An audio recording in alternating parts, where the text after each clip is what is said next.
But before we get out of here, let's do one more segment this week, and that's something I learned. And Cedric, I'm learning a lot about college admissions this week, and I know people might be saying, hold on, this is a sports show. What are you talking about college admissions in general for? Well, that's because the FBI announced the end of an investigation, some indictments, some charges that are out there relating to college admissions and bribery, and college coaches are involved with this, Cedric. It's a crazy tale. It hits close to home for you in Austin because at least one coach involved is a Texas coach, or now former, the tennis coach there. This is a crazy situation, but I guess maybe after the college basketball scandal that broke a couple years ago, maybe we shouldn't be surprised at all this, but still, what's the talk? What's the vibe about all this, especially as it relates in a place where somebody's involved in all of this? Well, you know, I miss the good old days when the boosters from these big time programs would show up with a bag of money. Right. The players got to get the money, and now coaches are accepting bags. Yeah. I didn't know it had come to that. So here in Austin, the tennis coach, Michael Center, is alleged to have taken $100,000 in bribes, including $60,000 in a hotel parking lot, so he could pass off a would-be student as a tennis recruit. So the scam part of it is, besides the bribe, is he would sign him to the tennis team. The kid quit the team and then just went about his business as a Texas student. The end game was just to get into the University of Texas, never even planning to play tennis. So it goes all the way up to this multi-billion-dollar corporation, this Key Foundation, where the ringleader, William Singer, I think that's right. Yep. Is alleged to have received millions and millions of dollars in bribes from all over the country, including Lori Loughlin from Full House. That's Aunt Becky. Aunt Becky. Oh my gosh. And William H. Macy, the Cooler, who's been in a lot of Coen brother movies. So I am shocked. The Texas tennis coach is no longer the Texas tennis coach. Yeah. He got fired yesterday, and I'm sure a lot of other big names are going to come out as this investigation goes on. Just a blockbuster story nationally. It is, and again, on the heels of that college basketball scandal that broke with the payments to induce recruits and the shoe companies, and those obviously are cases that are now being played out in court and people found guilty. So it's just, to me, when you talk about what did I learn from all this, I mean, we all know that people out there, you know, with money and privilege are trying to use that to better their situation. But to have coaches involved in, you know, making a kid out to be a recruit when they aren't, taking, you know, Cedric, that number of $60,000 getting paid in a hotel parking lot. I mean, that's how crazy is that? It's crazy to me. I mean, how does that even happen? Do you have do you have a briefcase of money that somebody walks in with and it's just, to me, it's crazy stuff. It feels like it's not possible, but it's a reminder to me through both of these FBI investigations just how big the money is in college athletics.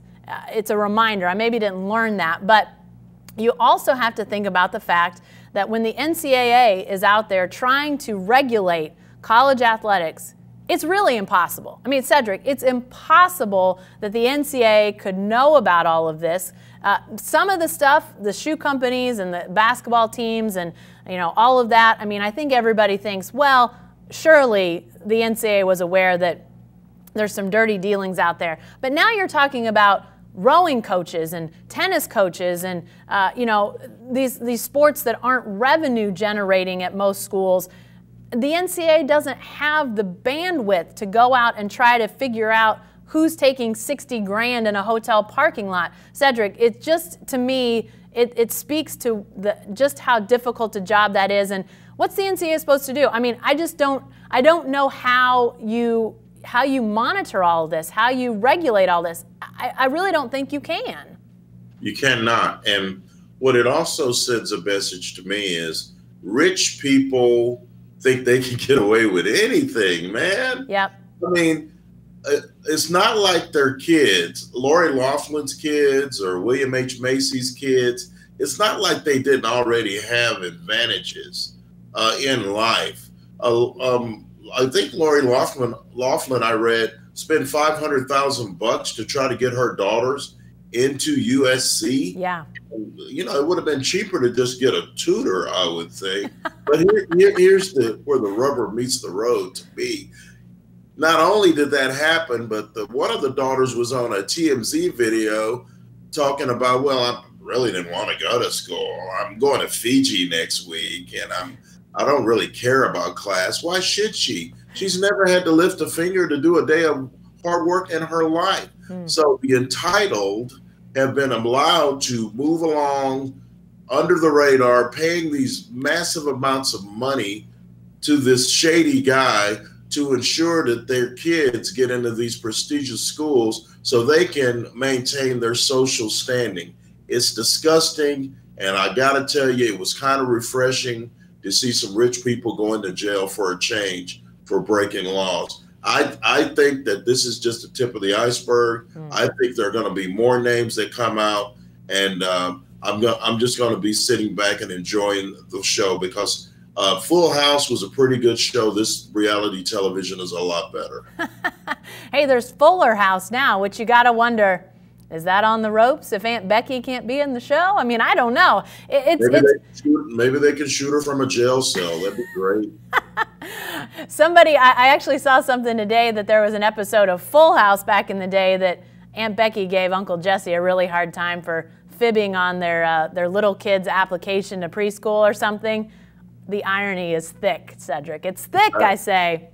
But yeah, this whole thing is, I mean, it has to make everybody involved with college athletics, whether you're an athletic director, whether you're a non-revenue sport administrator, whether you're the president of the NCAA, everybody has to be taking stock of things right now because this is just another layer of scandal, of undermining the system, big money. I mean, all of these things that people really lament about causing problems in college athletics just continues to pile up. And I said earlier, I don't know how the NCAA monitors it, but they're going to have to figure out ways to continue to keep, increasing levels of security on their coaches, on their athletes, on their teams to try to avoid this. And, frankly, now that the FBI is interested in the level of money that's out there, I don't think this, Cedric, in the same way you said, I don't think this is the last of the names that are going to be implicated. I'm not sure this is the last of the investigations that we're going to see out there involving college athletics. We may be talking about these sorts of things for many years to come if you've got the feds involved in looking at college athletics now.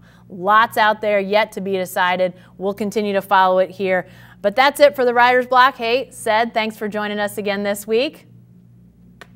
Well, you know what? One last thought. The feds really hit a home run on this one. They couldn't tell me who killed Biggie or Tupac, but at least they're making some high-profile arrests. I like it. Getting the Texas tennis coach out on his keister. All right, we'll see what happens next with that. Thanks for joining us on the Writer's Block. We'll see you next week.